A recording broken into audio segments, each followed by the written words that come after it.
ایک اور نئے ایکسپلینر میں خوش آمدید، جہاں ہم تاریخی حوالوں، حقائق اور معلومات کا ایک متحرک ویژول تجزیہ پیش کرتے ہیں۔ آج کا موضوع واقعی بہت دلچسپ اور تاریخ ساز ہے، ایک ایسا واقعہ جس کی گونج صدیوں تک سنائی دی۔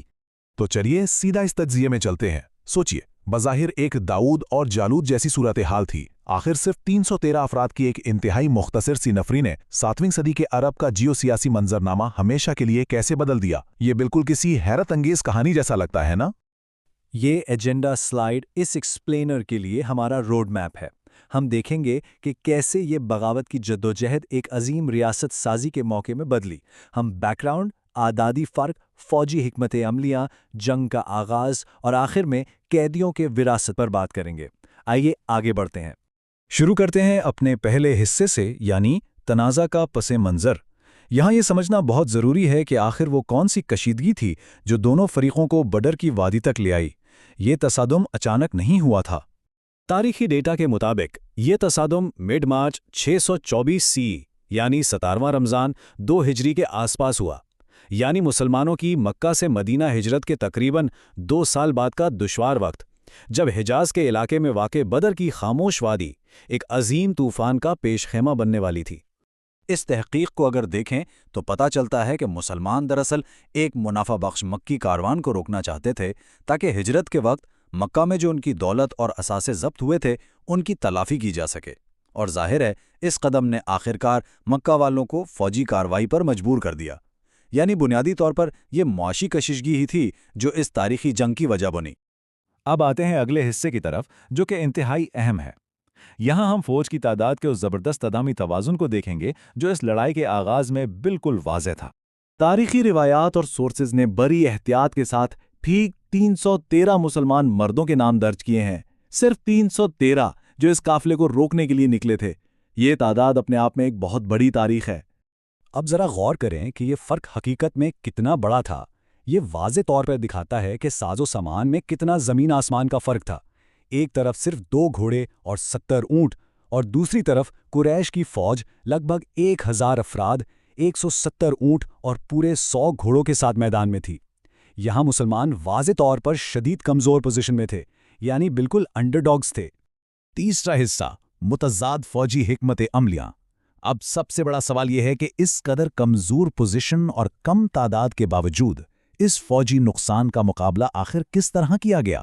دیکھیے، ایک طرف مکی فوج تھی جو اپنی بھاری تعداد، طاقتور گھڑ سواروں اور اس دور کے روایتی دبدبے پر بھروسہ کر رہی تھی، لیکن دوسری طرف مسلمان فوج نے بالکل مختلف راستہ چنا۔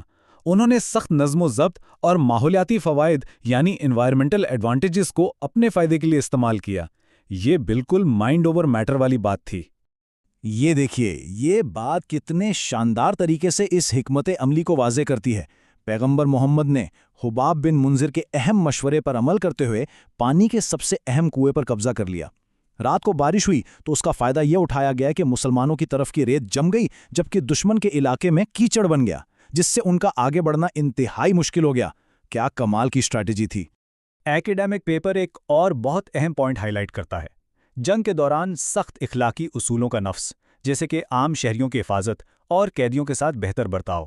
یاد رکھیے، 7ویں صدی کے اس ظالمانہ دور میں ایسی باتیں بالکل انوکھی اور انقلابی تھیں۔ چوتھا حصہ، جنگ کا آغاز۔ اب جب دونوں افواج آمنے سامنے تھیں اور میدان سج چکا تھا، تو آئیے دیکھتے ہیں کہ یہ مقابلہ حقیقت میں آگے بڑھا کیسے۔ یہ واقعہ کی رفتار کو بڑی خوبصورتی سے پیش کرتا ہے۔ صبح کے وقت وہی عرب روایت ہوئی، یعنی نامور جنگوں کے درمیان آمنے سامنے کے مقابلے۔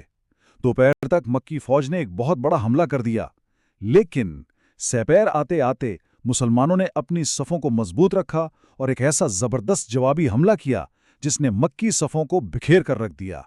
نتیجہ کیا نکلا؟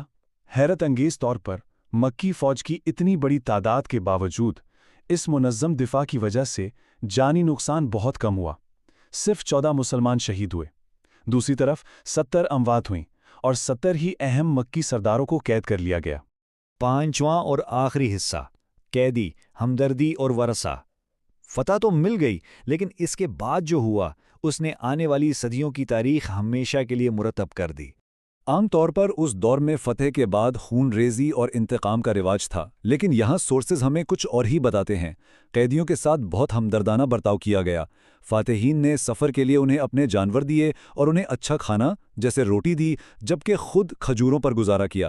یہ تاریخ کی ایک بے مثال واقعہ تھی جہاں فاتح اپنے مفتو کے ساتھ ایسا نرمی کا برتاؤ کر رہا تھا۔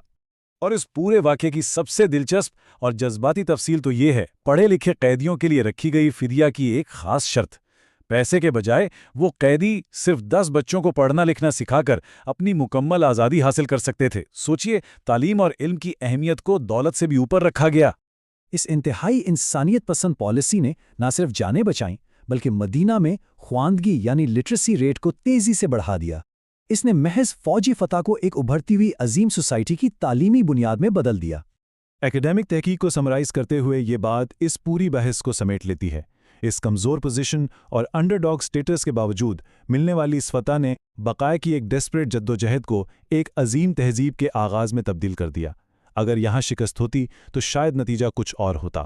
اس ایکسپلینر کو اس اہم سوال پر ختم کرتے ہیں، اگر زندہ رہ جانا صرف پہلا قدم ہے تو ایک فاتح اپنے دشمن کے ساتھ جیسا برتاؤ کرتا ہے وہ آنے والی صدیوں کا رخ کیسے طے کرتا ہے؟ بدر میں نظم و ضبط، رحمدلی اور تعلیم کے جو اصول قائم ہوئے ان کی گونج صدیوں بعد تک محسوس کی گئی۔